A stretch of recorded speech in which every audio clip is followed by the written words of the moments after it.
Fala, gente amiga, tudo bom? Eu sou Carlos Luas e este é o Batata Diário, o seu programa de dicas do Diário do Capitão. E hoje nós vamos continuar nossas análises de episódios de Jornada nas Estrelas. Vamos voltar a TNG, mais especificamente ao primeiro episódio da segunda temporada, intitulado A Criança. É um episódio bacana esse, tá? Que é um episódio de início de temporada, então ele tem uns efeitozinhos especiais a mais lá, bem bonitinhos, coisa e tal. Vai pintar várias novidades, né, na série, né? Com a primeira delas, né, a que tá na cara literalmente, né, a barba do Riker, né? O Riker que todo mundo falava que parecia muito com o Capitão Kirk na primeira temporada, né? Aí quando ele volta, quando o Jonathan Frakes volta de férias, né? O Jonathan Frakes lá ficou todo largadão, relaxadão lá, deixou a barba crescer, né? Aí quando ele pisou no estúdio, né? O Roddenberry olhou para a cara dele e falou assim: essa barba tá legal, mantém essa barba aí, né? E aí a gente sabe, né, que o nosso Frakes usa barba até hoje, né? Talvez ele tenha dado uma raspada lá em Insurrection ou de repente outras ocasiões, mas a barba dele hoje é uma marca registrada e essa barba do Riker, né? Ela vem daí, né? Desse início de segunda temporada, né? A gente tem o LaForge, né? Assumindo a chefia da engenharia, que também é uma coisa muito legal, né? A gente tem o surgimento da Guinan, né? No bar panorâmico lá da Whoopi Goldberg, né? Que tem aquela história que todo mundo conhece, que ela viu a Uhura em Star Trek quando era criança, ela falou, mãe, né? Eu tô vendo uma negra trabalhando na televisão, ela não é empregada doméstica, não é escrava, não é nada disso, entendeu? Ela ainda tem um posto na nave de comunicação, ela tem um posto importante, eu posso ser o que eu quiser. Então a Whoopi Goldberg, ela tinha, né, que trabalhar em Jornada nas Estrelas, né, depois disso, né?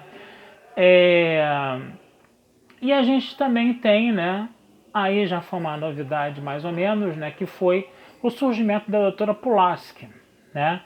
Que é interpretada por uma atriz chamada de Diana Muldaur, um negócio assim, tá? Desculpa meu inglês aí.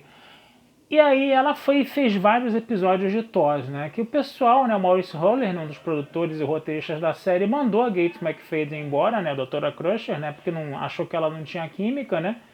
E depois, né, o nosso próprio Roddenberry também achou depois, né, que a doutora Pulaski, que a Diana Muldaur, né, não teve muita química com os personagens de novo e chamou o Gates McFadden de volta, né. Ela, num primeiro momento, não quis aceitar, né, que ela tinha sido mandada embora, né. Mas aí o Patrick Stewart deu uma ligada pra ela lá, pô, aceita aí, vambora, coisa e tal. Convenceu ela a voltar pra série, ela voltou pra série, que foi um negócio muito bom, diga-se de passagem, tá. Então você tem essas novidades aí, né?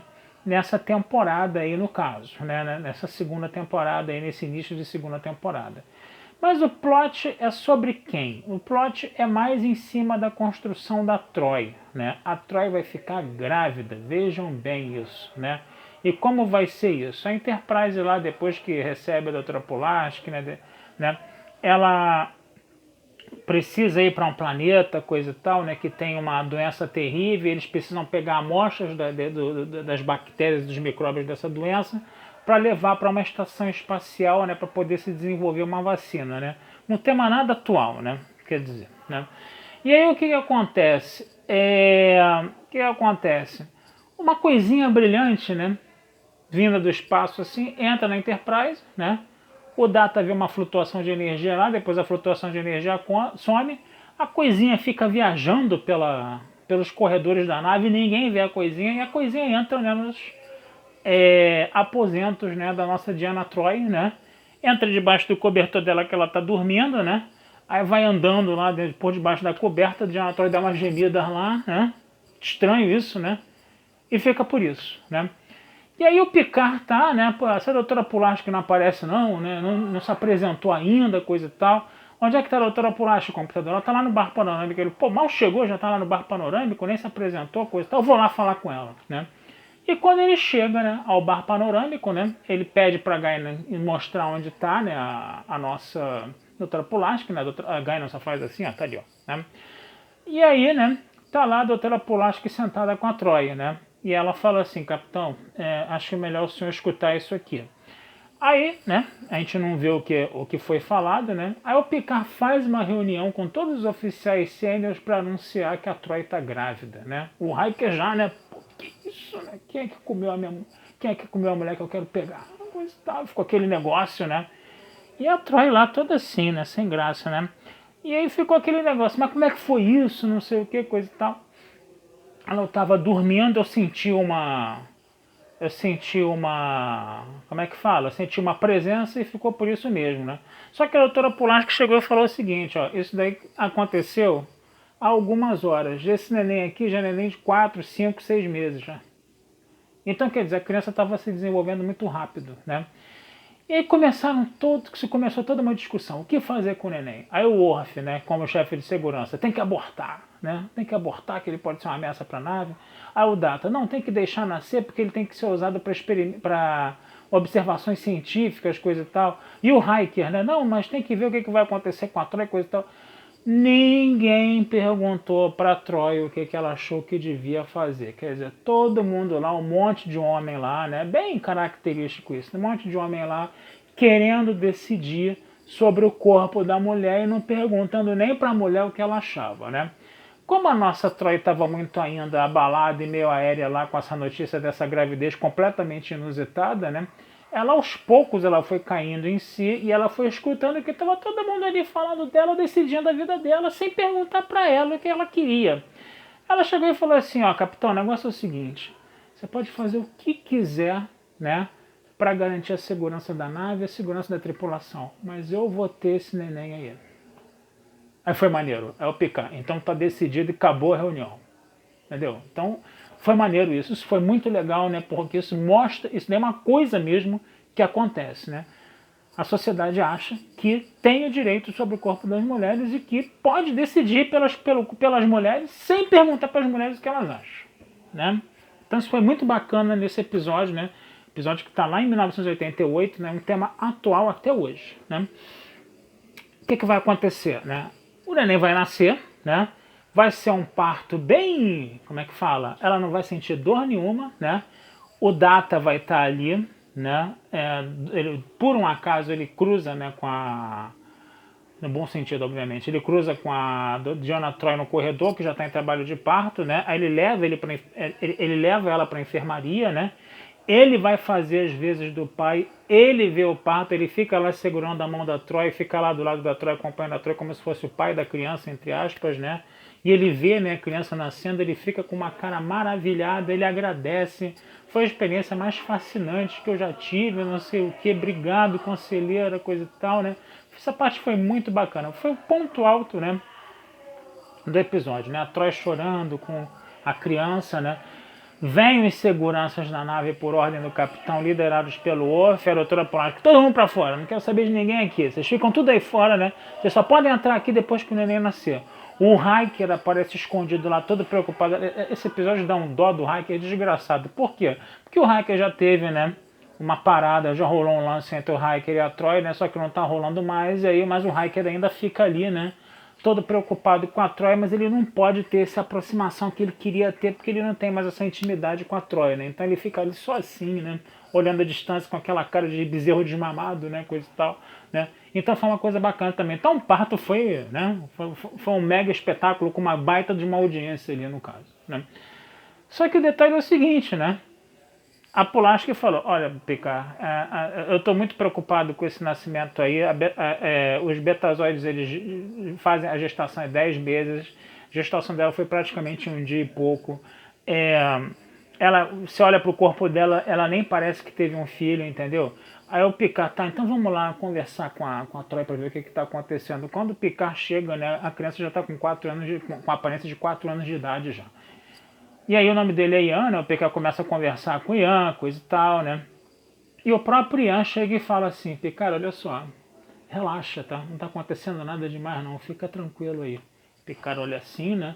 Então quer dizer, era a entidade alienígena, aquele pontinho luminoso que estava, né, se comunicando com eles ali, né? Só que ele ainda não podia falar, né? O Picard até depois perguntou, né? Por que você está aqui na nave, coisa e tal? Ele falou, não posso falar por enquanto, né? E o neném crescendo, e o menino crescendo cada vez mais, né? Enquanto isso, né, nesse ínterim, né, está se desenvolvendo a história B, né? Que é pegar essa amostra da doença, né? E levar. Aí ela tinha que ficar concentrada nos casulos, né? Foi até o LaForge que desenvolveu esses casulos bem vedados, né? Foi se fazendo o teletransporte ali, né? Você vê que quem opera a máquina de teletransporte para trazer as amostras da doença, inclusive, é o O'Brien, né? O nosso chefe O'Brien de DS9, que na época ainda não era chefe, né? E nesse episódio, né, coitado, ele entrou mudo e saiu calado, né? Mas ainda é legal você ver o O'Brien ali, né, interagindo lá com a LaForge, lá, com o Hiker lá, foi muito bacana, tá? Mesmo calado. E aí o que acontece? Uma das amostras começa a crescer muito, muito, muito rapidamente e ameaça destruir, entendeu? A destruir a câmara onde ela está confinada, e se ela destruir essa câmara, ela se espalhar pela nave, vai matar a tripulação toda, né? E a nave já está em dobra indo para a estação científica. E agora? O que a gente vai fazer, né? Aí, né, uma tecnobeba ali, uma tecnobeba colar, eles vão investigando as coisas, e eles descobrem que tem uma radiação que está fazendo, né, essa amostra da doença crescer. E, né, de repente explodiu o casulo em algumas horas, né.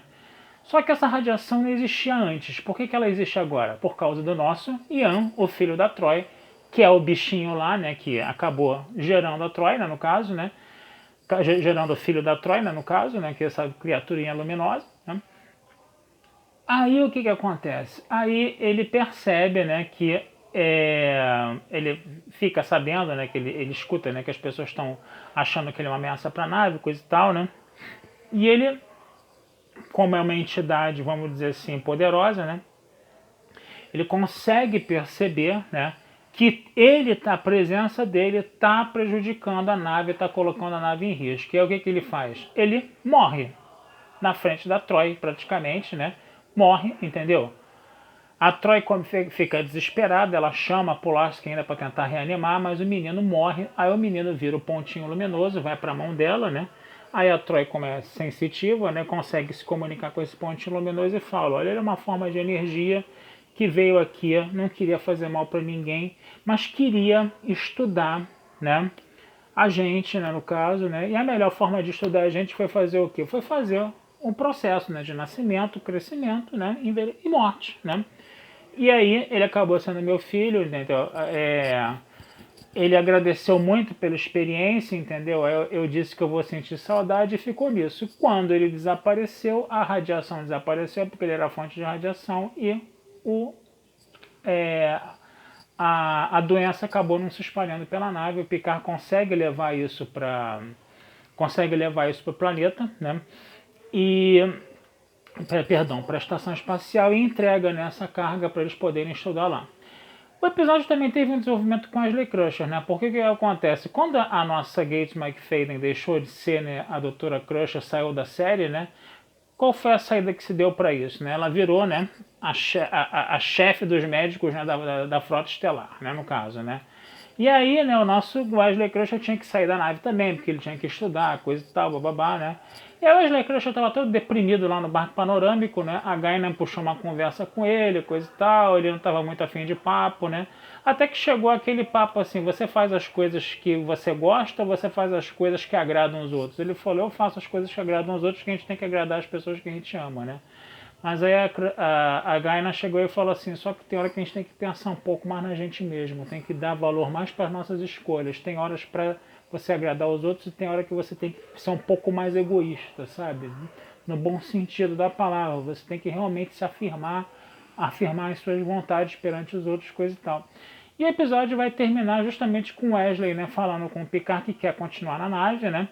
Aí o Picard não dá uma resposta, né, no escritório dele, né? Eles voltam para a ponte, né? O Picard começa a fazer uma zoação com o Wesley junto com a tripulação, né?